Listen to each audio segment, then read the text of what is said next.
কথায় আছে, আশায় বাঁচো, কখনো হাল ছেড়ে দিও না, কারণ এই আশাই তোমাকে বাঁচিয়ে রাখবে সামনে থাকা সুন্দর দিনগুলো দেখার জন্য, উপভোগ করার জন্য। এমনই একটি অসাধারণ মুভি দ্য শশাঙ্ক রিডেম্পশন।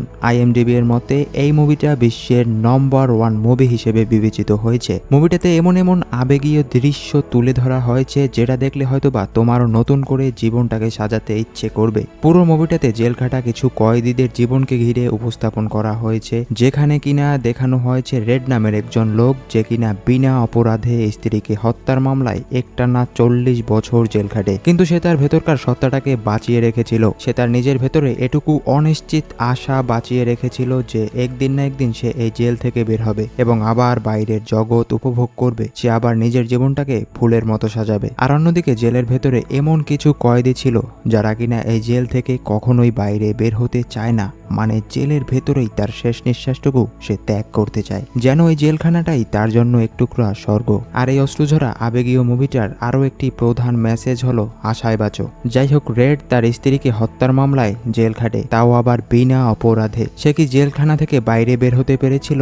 বের হলেও কিভাবে বের হয়েছিল সেটা জানতে দেখতে থাকো পুরো মুভি এক্সপ্লেইনটি। জীবনের প্রতি তোমার অনীহা চলে আসলে এই মুভি এক্সপ্লেইনটা তোমার জীবনেও হয়তোবা নতুন করে আশার আলো জ্বালিয়ে তুলতে পারে। তো এবারে চলো যাই মুভির প্রথম দৃশ্যে। তো মুভির প্রথমে আমাদের দেখানো হয় যে অ্যান্ডি নামের একজন লোক যে কিনা পেশায় ছিল একজন ব্যাংকার, মানে শহরের সেরা ব্যাংকের বেশ ভালো একটা পোস্টেই সে চাকরি করত, কিন্তু তার চোখে ছিল তখন রাগ এবং প্রতিশোধের আগুন, এবং সে একটা 9mm এর পিস্তল লোড করছিল তখন। আর এর পরের দৃশ্যেই আমাদের দেখানো হয় যে অ্যান্ডি নামের সেই লোকটা কোর্টে উপস্থিত এবং সে কাঠগড়ায় দাঁড়িয়ে আছে। মানে এখানে অ্যান্ডি পুরোপুরি ফেঁসে গিয়েছে তার নিজের স্ত্রীকে হত্যা করার মামলায়। অ্যান্ডি কাঠগড়ায় দাঁড়িয়ে বলছিল যে তার স্ত্রীর অন্য আরেকজনের সাথে অ্যাফেয়ার ছিল, যেটা জানার কারণে অ্যান্ডি তার স্ত্রীকে মারতে গিয়েছিল ঠিকই, কিন্তু সেই সময় খুব হতাশা এবং মাতাল অবস্থায় থাকার কারণে আসলে সব থেকে বড় বিষয় হলো অ্যান্ডি তার স্ত্রীকে অনেক ভালোবাসতো, যার কারণে অ্যান্ডি গাড়িটি ঘুরিয়ে নেয় এবং 9mm এর পিস্তলটি সে নদীতে ফেলে দেয়। কিন্তু উকিল তার কোনো কথাই শুনছিল না, সব প্রমাণ অ্যান্ডির বিরুদ্ধেই কথা বলছিল, যার কারণে কোর্টের জজের নির্দেশে অ্যান্ডির যাবজ্জীবন কারাদণ্ড হয়। কিন্তু তাহলে অ্যান্ডির স্ত্রীকে মারলোটাকে? যাই হোক, মুভির প্রথম কাহিনী এখানেই সমাপ্ত হয়ে যায়। এর পরের কাহিনীটা সরাসরি চলে যায় শহরের বিখ্যাত শশাঙ্ক জেলের ভেতরে। এই জেলটার নাম শশাঙ্ক হওয়ার কারণ ছিল এটাই যে এই জেল থেকে যেমন পালানোটা ছিল মুশকিল, তার থেকেও বেশি মুশকিল ছিল এই জেলের ভেতরে বেঁচে থাকা। আরও যদি অ্যান্ডির মতো একজন নির্দোষ মানুষের এই জেলের ভেতরে থাকতে হয়, তাহলে এর থেকে খারাপ বিষয় আর কি হতে পারে? যাই হোক, এখানে আমরা দেখতে পাই অ্যান্ডি এবং আরও কিছু কয়েদিদের নিয়ে আসা হয়েছে এই জেলের ভেতরে। অন্যদিকে জেলের ভেতরে এই লোকটার সাথে তোমাকে আগে পরিচয় করিয়ে দেই। এই লোকটার নাম হলো রেড, যে কিনা গত 20 বছর ধরে এখানে জেল খাটছে। এখন তার জেল থেকে বাইরে বের হওয়ার একটা সুযোগ এসেছে, যার জন্য তাকে ট্রায়ালে ডাকা হয়েছে, কিন্তু জর্জের তার উত্তর পছন্দ হয়নি, যার কারণে রেডের এই জেল থেকে এবারের মতো বাইরে বের হওয়ার সুযোগটা হাতছাড়া হয়ে যায়। তো এবারে রেডের কিছু বৈশিষ্ট্য নিয়ে কথা বলবো। রেড হলো এই শশাঙ্ক জেলের বেশ ফেমাস একজন কয়েদি। জেলের যে কোনো আসামিদের যে কোনো দরকারে রেডকে কাজে লাগে সবার। ছোটখাটো নেশাদ্রব্য এবং কারো জন্মদিন হতে শুরু করে মৃত্যু বার্ষিকী অনুষ্ঠান পর্যন্ত যত মালামাল আছে সবকিছুর ইন্তেজাম সে জেলের ভেতরে বসেই করতে পারত। মানে সে একটা ছোটখাটো ড্রাগ মাফিয়াও বটে, কিন্তু তার রাজত্বটা ছিল জেলের ভেতরেই। তো অন্যদিকে অ্যান্ডি এবং অন্য কয়েদিদের যখন জেলের ভেতরে নিয়ে আসা হলো, তখন জেলের ভেতরে থাকা পুরনো কয়েদিগুলো নতুন কয়েদিদের সাথে বেশ মজা নিচ্ছিল, এবং রেড তার সাথে থাকা কিছু বন্ধুদের সাথে 10টা সিগারেট বাজি লাগায় যে এই কয়েদিগুলোর মধ্যে ওই ছেলেটা সব থেকে আগে কেঁদে দেবে, মানে অ্যান্ডি সবার আগে কাঁদবে। রেডের সাথে তার সাথে থাকা 3জন কয়েদি এটার বাজি ধরেছিল, কিন্তু রেড কাঁদা তো দূরের কথা, সে কোনো কথাই বলছিল না। তাকে দেখে মনে হচ্ছিল যে সে যে জেলে এসেছে তার জন্য তার বিন্দু মাত্র দুঃখ নেই। এরপরে জেলের ভেতরে এন্ট্রি নেয় মিস্টার ওয়ার্ডান, যে কিনা এই জেলের হেড ছিল। ওয়ার্ডান তখন জেলের নতুন কয়েদিগুলোর সামনে গিয়ে তার পরিচয় দিয়ে থাকে। ওয়ার্ডান খ্রিস্ট ধর্মে বিশ্বাসী ছিল এবং কয়েদিদেরকে সে বলছিল যে ঈশ্বরকে কখনো অবহেলা করতে নেই, তোমাদের জীবন এখন আমার হাতে, সবাই সাবধান। মানে ওয়ার্ডান এখানে এক প্রকার থ্রেট দিয়ে চলে গিয়েছিল নতুন কয়েদিদেরকে। তারপরে কয়েদিগুলোকে উলঙ্গ অবস্থায় আয়রনযুক্ত পানি এবং পাউডার দিয়ে স্নান করিয়ে যার যার রুমে পাঠিয়ে দেয়া হয়।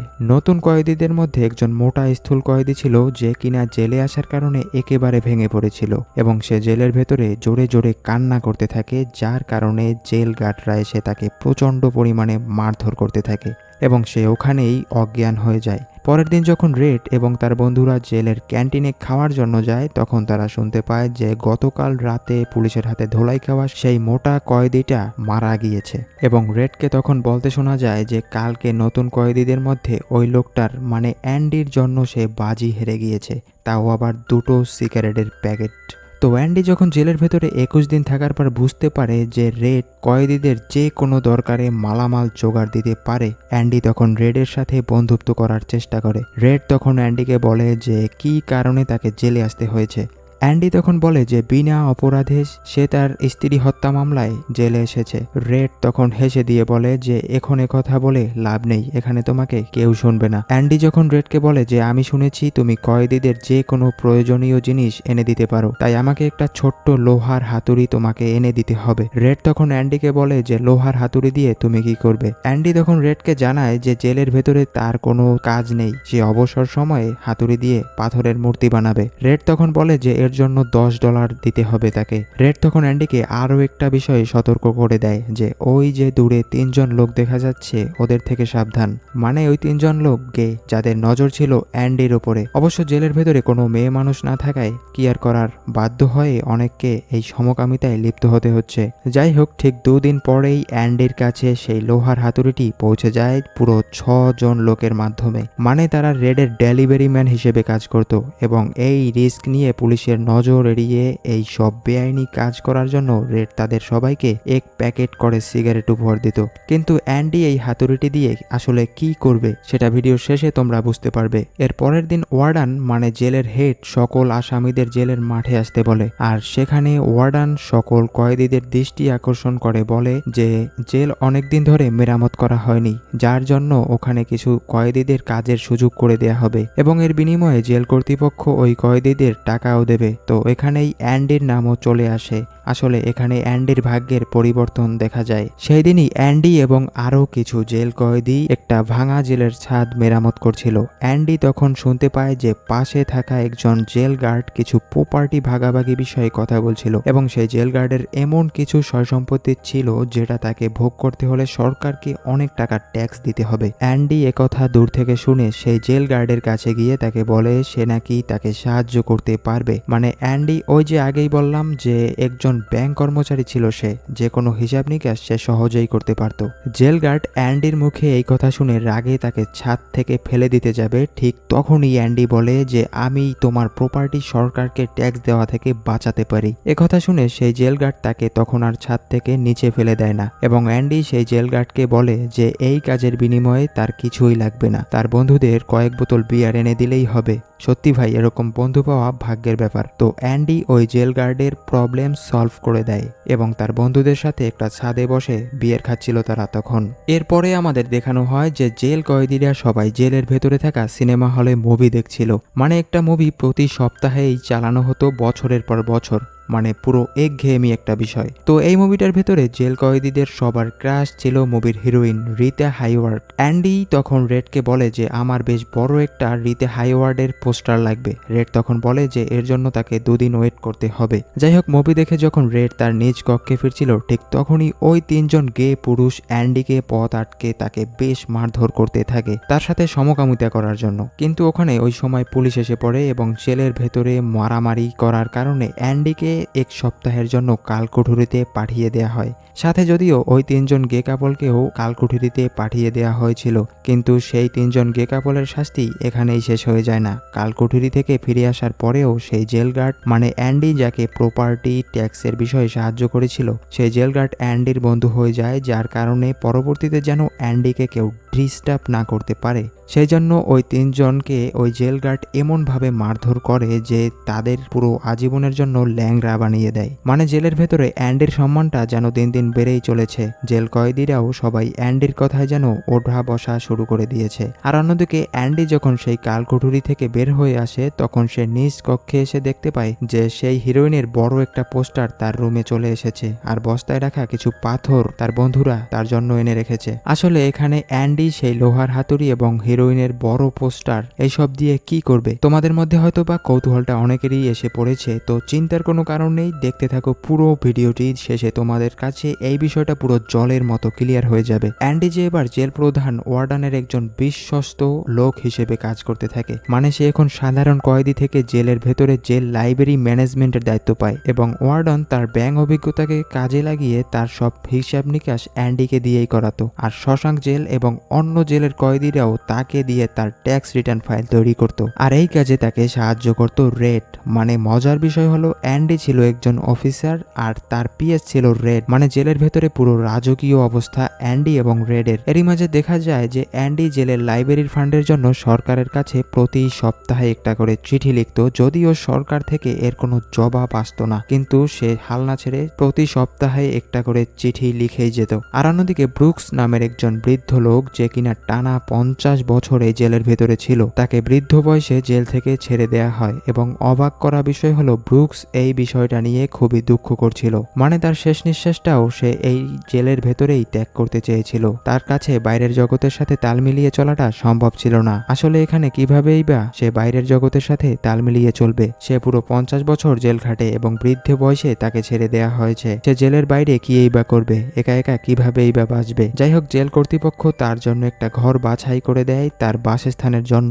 এবং একটা সেলসম্যানের জবও ঠিক করে দেয়। কিন্তু তার বয়সের ভারে সে কোনো কাজই ঠিকভাবে করতে পারতো না, আর এর কারণে মালিকের কাছে তাকে প্রায়ই কথা শুনতে হতো। তো এবার আর কি হবার, বেশ কিছুদিন ডিপ্রেশনে পড়ে বৃদ্ধ ব্রুকস সুইসাইড করে ফেলে, যেটা সত্যি খুব কষ্টের বিষয়। আর এইদিকে সরকারের পক্ষ থেকে অ্যান্ডির সেই প্রতি সপ্তাহের পাঠানো চিঠিগুলোর জবাব আসতে শুরু করে এবং জেল ফান্ডের জন্য $200 আর লাইব্রেরি পরিপূর্ণ করার জন্য বই চলে আসে। অ্যান্ডি এবারে ভাবতে থাকে যে এবারে প্রতি সপ্তাহে একটা না পুরো 2টা চিঠি লিখবে সে। মানে এরকম একঘেয়ে লোক এবং হাল না ছাড়া পাত্র কজনই বা আছে। তো 2টা চিঠি লেখার কারণে এর 6 মাস পরে আরো $500 লাইব্রেরির জন্য সরকার তাদের জন্য পাঠায় এবং তার সাথে সরকার থেকে একটা সিডি ক্যাসেটও পাঠানো হয়। এই সিডি ক্যাসেট দেখে অ্যান্ডি তাড়াতাড়ি সিডি প্লেয়ারটি চালু করে দেয় আর পুরো ফুল সাউন্ড দিয়ে অ্যান্ডি এই গানটা শুনতে থাকে। তাকে যাতে কেউ বাধা না দিতে পারে সেজন্য অ্যান্ডি প্রথমে দরজাটা ব্লক করে দেয় আর মনের আনন্দে সে ওই গানটা শুনতে থাকে।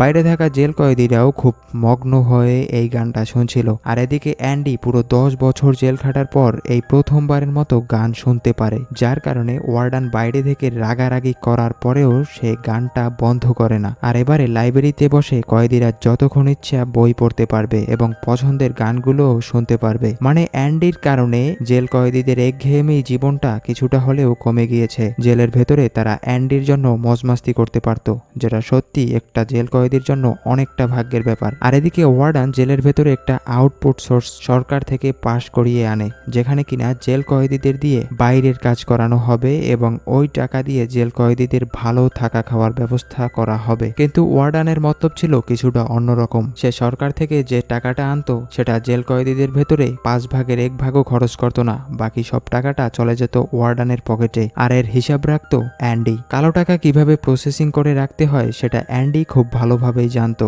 এই সব কালো টাকার হিসাব অ্যান্ডি একটা ডায়েরিতে লিখে রাখতো আর সেই ডায়েরিটা ওয়ার্ডানের একটা লকারের ভেতরে লুকিয়ে রাখা হতো, কারণ সে একজন ব্যাংক কর্মকর্তা। তাই ওয়ার্ডান অ্যান্ডিকে তার পার্সোনাল পিএস হিসেবে রেখে দেয়। ওয়ার্ডান জানতো যে এই সব ধান্দা করার জন্য অ্যান্ডির থেকে ভালো বান্দা এই জেলের ভেতরে আর কেউ নেই। আর অন্যদিকে আরো কিছু জেল কয়েদিদের এই জেলের ভিতরে নিয়ে আসা হয় এবং এদের মধ্যে একজনের নাম হলো টমি। টমি ছেলেটা একটু বাচাল প্রকৃতির, মানে বুঝতেই তো পারছো, রক্ত গরম, অল্প বয়স তার। টমি ছোটখাটো একটা অপরাধের কারণে জেলের ভেতরে এসেছে আর ছেলেটা পেশায় একজন স্টুডেন্ট ছিল। 2-1 বছর পরে সে জেল থেকে ছাড়া পেয়ে যাবে। আর জেলে থাকার কারণে তার পড়াশোনার যেন কোনো ক্ষতি না হয় সেজন্য অ্যান্ডির কাছে সে পড়াশোনা করতে থাকে। কিন্তু টমি যখন একদিন রেডের কাছে জানতে পারে যে অ্যান্ডি কোন কারণে জেলে এসেছে, তখন টমি পুরোপুরি ভাবে অবাক হয়ে যায়। টমি তখন অ্যান্ডিকে বলে যে তার স্ত্রীকে কে মেরেছে সেটা সে জানে। টমি এর আগে আরেকটা জেলে ছিল, সেখানে টমি এরকম একটা সেম কাহিনী শুনতে পায়, যেখানে কিনা একটা নির্দোষ লোক জেলে যায়, তাও আবার নিজ স্ত্রীকে হত্যা করার মামলায়। আসলে টমি আগে যে জেলটাতে ছিল সেখানে একটা কয়েদির সাথে তার পরিচয় হয় আর সেই লোকটাই অ্যান্ডির স্ত্রীকে হত্যা করে। ওই লোকটার কাছ থেকেই টমি এই সব কিছু জানতে পারে। অ্যান্ডি কথা শুনে সরাসরি ওয়ার্ডনের কাছে চলে যায় আর বলে সে নির্দোষ এবং এটার প্রমাণ হিসেবে টমি স্টেটমেন্ট দিতে রাজিও আছে জর্জ কোর্টে। কিন্তু ওয়ার্ডন অ্যান্ডির কোনো কথাই শুনছিল না। ওয়ার্ডন রাতে টমের সাথে একা কথা বলবে বলে টমিকে আলাদা একটা জায়গায় নিয়ে যায় আর অ্যান্ডির জেল থেকে ছাড়া পাওয়ার যেন কোনো রাস্তা না থাকে সেজন্য টমিকে ওয়ার্ডান একটা জেল গার্ডের মাধ্যমে গুলি করে মেরে ফেলে। মানে অ্যান্ডির জেল থেকে ছাড়া পাওয়ার যেটুকু প্রমাণও ছিল সেটাও ধুয়ে মুছে দিল ওয়ার্ডন। আসলে ওয়ার্ডন চায় না যে অ্যান্ডি জেল থেকে কখনো বের হোক, কারণ এই জেলের ভেতরে ওয়ার্ডনের কালো টাকার হিসাব রাখার জন্য অ্যান্ডির থেকে ভালো বান্দা ওয়ার্ডন আর কোথাও খুঁজে পাবে না। আর অ্যান্ডি তার কালো টাকার রহস্য সবকিছু জানতো, তাই অ্যান্ডি যদি কোনোভাবে বাইরে বের হয়ে যায় তাহলে তার জন্য বড় একটা ক্ষতি হবে এবং ওয়ার্ডনের এই সব কালো ধান্দা ফাঁস হয়ে যেতে পারে। সেই ভয়েই ওয়ার্ডন অ্যান্ডিকে কোনোভাবেই বাইরে বের হতে দিতে রাজি না। আর এই বিষয়টা নিয়ে ওয়ার্ডন এবং অ্যান্ডির মধ্যে বেশ কথার কাটাকাটি হয়, যার কারণে ওয়ার্ডন অ্যান্ডিকে পুরো 1 মাসের জন্য কালকুঠুরিতে বন্দি করে রাখে। আর 1 মাস পর ওয়ার্ডন অ্যান্ডিকে আবার তার হয়ে কাজ করার জন্য কথা বললে অ্যান্ডি মুখের উপরে না করে দেয় আর অ্যান্ডিকে ওয়ার্ডন আরো 1 মাসের জন্য কালকুঠুরিতে বন্দি করে রাখে। অ্যান্ডি সেই 1 মাসের শাস্তি ভোগ করার পরে আর কোনো রাস্তা খুঁজে না পেয়ে ওয়ার্ডনের হয়েই আবার কাজ করা শুরু করে দেয়। সে তারপর থেকে কারোর সাথে তেমন একটা কথা বলতো না, এমনকি তার সব থেকে প্রিয় বন্ধু রেডের সাথেও না। একদিন অ্যান্ডি জেলখানার মাঠের এক পাশে বসেছিল, তখন রেড তার কাছে গিয়ে বলে যে তার কি হয়েছে। অ্যান্ডি তখন উত্তরে জানায়, আমি যখন জেল থেকে বের হব তখন মেক্সিকোর জিওয়ার টার্নো নামের একটা জায়গা আছে প্রশান্ত মহাসাগরের পাশে, সেখানেই সে নিজের শেষ জীবনটা কাটিয়ে দেবে। এবং অ্যান্ডি সেখান থেকে যাওয়ার সময় রেডকে এমন একটা অদ্ভুত কথা বলে যেটার মানে রেড বুঝতে পারছিল না। অ্যান্ডি রেডকে তখন বলে যে রেড, তুমি যখন জেল থেকে ছাড়া পাবে তখন বস্টনের পাশে সব থেকে বড় মাঠের কাছে দেয়ালের পাশে থাকা বড় কুয়াক গাছের নিচে কালো একটা পাথরের নিচে একটা জিনিস পাবে, সেটা তুমি নিজের কাছে রেখে দিও। অ্যান্ডির মুখে এই কথা শুনে রেড তাকে পাগল ভাবতে শুরু করে। এর পরের দৃশ্যে আমাদের দেখানো হয় যে অ্যান্ডি আবার ওয়ার্ডনের ফাইল লিখতে শুরু করে এবং ফাইল লেখা শেষে সেই ফাইলটা ওয়ার্ডনের লকারের ভেতরে রেখে দেয় এবং এই কাজটি করার পর অ্যান্ডি তার নিজ কক্ষে চলে যায়। কিন্তু সেই রাত পেরিয়ে পরের দিন ঘটে অবাক করা এক কাহিনী, যেখানে কিনা জেল গার্ডরা বেল বাজানোর পরে সব কয়েদিরা তাদের নিজ নিজ কক্ষ থেকে বাইরে বের হয়ে আসে। সেখানে কিনা শুধুমাত্র অ্যান্ডির কক্ষ থেকে কেউ আর বের হয় না। বারবার বেল দেয়া সত্ত্বেও যখন অ্যান্ডির কক্ষ থেকে কোনো সারা শব্দ পাওয়া গেল না, ঠিক তখনই জেলাররা অ্যান্ডির কক্ষের ভেতরে প্রবেশ করে। কিন্তু অবাক করা বিষয় হলো তার কক্ষ ভিতর থেকে লক করা ছিল, কিন্তু ভিতরে কেউই ছিল না। তখন আমরা দেখতে পাই জেল প্রধান ওয়ার্ডান ওখানে চলে আসে এবং তার মাথায় যেন আকাশ ভেঙে পড়ে। সে কিছুই বুঝতে পারছিল না যে অ্যান্ডি হুট করে কোথায় চলে গেল। ওয়ার্ডান রাগের মাথায় একটা পাথরের টুকরা সেই চলচ্চিত্র হিরোইনের পোস্টারের উপরে ছুঁড়ে মারে, আর তখনই তারা দেখতে পায় যে ওই পোস্টারটি ভেদ করে পাথরের টুকরাটা ভেতরে চলে গিয়েছে। আর এখানেই অ্যান্ডির জেল পালানোর রহস্যটা উদ্ঘাটন হয়। সেই পোস্টারের পেছনেই ছিল বড় একটা সুড়ঙ্গ, যেটা অ্যান্ডি 20 বছর ধরে একটু একটু করে সুড়ঙ্গটি তৈরি করে। আর এই ভিডিওটার প্রথমে রেডের কাছে অ্যান্ডি একটা ছোট্ট হাতুড়ি এনে দেওয়ার জন্য বলে। একটু একটু করে 20 বছর ধরে সুড়ঙ্গটি তৈরি করে সে, আর সুড়ঙ্গ করে যে পাথরগুলো জমা হতো সে তার প্যান্টের ছেঁড়া পকেটে সেই পাথরগুলো নিয়ে একটু একটু করে বাইরে ফেলে দিত, যেটা কেউ বুঝতে পারতো না। এমনকি এই বিষয়টা তার প্রিয় বন্ধু রেডও কোনোদিন কল্পনায়ও ভাবতে পারেনি যে অ্যান্ডি এরকম একটা চমৎকার কাজ করতে পারে। ধারণা করা হয় যে ব্রুকসের সুইসাইডের পরেই নাকি অ্যান্ডি এই সুড়ঙ্গটি তৈরি করা শুরু করে। তো আশা করি তোমাদের কাছে এবারে এই বিষয়টা জলের মতো পরিষ্কার হয়ে গিয়েছে যে অ্যান্ডি রেডের কাছে কেন লোহার হাতুড়ি এবং মুভি স্টার হিরোইনের পোস্টার নিজের কক্ষে নিয়ে এসেছিল। অ্যান্ডি যে রাতে পালিয়েছিল সে রাতটা ছিল একটা বৃষ্টি ভরা রাত, যে কারণে অ্যান্ডির জেল থেকে পালানোটা অনেকটা সহজ হয়ে গিয়েছিল। সে প্রথমে সুড়ঙ্গটি দিয়ে বাইরে বের হয়ে বিল্ডিং এর একেবারে নিচে চলে যায়, তারপরে মাঝারি সাইজের একটা পাথর দিয়ে যখন বিদ্যুৎ চমকানোর আওয়াজ হতো ঠিক সেই মুহূর্তেই সে পাথরটা দিয়ে নর্দমার পাইপের উপরে আঘাত করতে থাকে, যাতে তার এই শব্দ কেউ শুনতে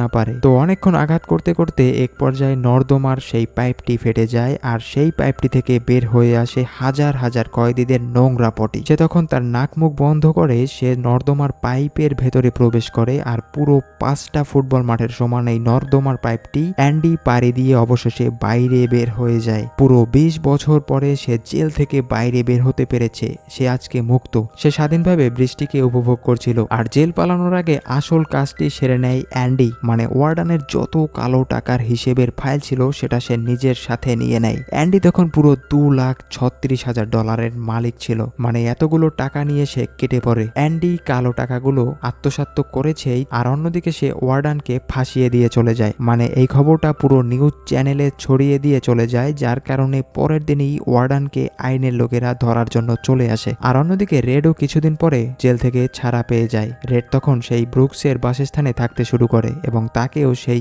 একই রকম সেলসম্যানের জব দেয়া হয়। কিন্তু জেল থেকে 40 বছর পর বের হয়ে রেডের বাইরের জগৎটা পানসে মনে হতে শুরু করে। তার কিছুই ভালো লাগছিল না। হঠাৎ করে একদিন তার অ্যান্ডির কথা মনে পড়ে, যে অ্যান্ডি তাকে সেই গাছের নিচে কালো পাথরটার কাছে যেতে বলেছিল। রেড তখন অ্যান্ডির দেয়া সেই ঠিকানা অনুযায়ী ওখানে চলে যায়, আর ঠিক কালো পাথরটার নিচে তার জন্য একটা চিঠি লেখা ছিল। রেড তখন সেই চিঠিটা খুলে দেখে যে অ্যান্ডি তাকে তার কাছে যাওয়ার জন্য আহ্বান করছে। সেই চিঠিতে লেখা ছিল যে আমি যেই জায়গায় আছি, যেটার কথা আমি বলেছিলাম, তুমিও আমার কাছে চলে এসো। রেড ওই দিনই অ্যান্ডির কাছে পৌঁছানোর জন্য রওনা করে।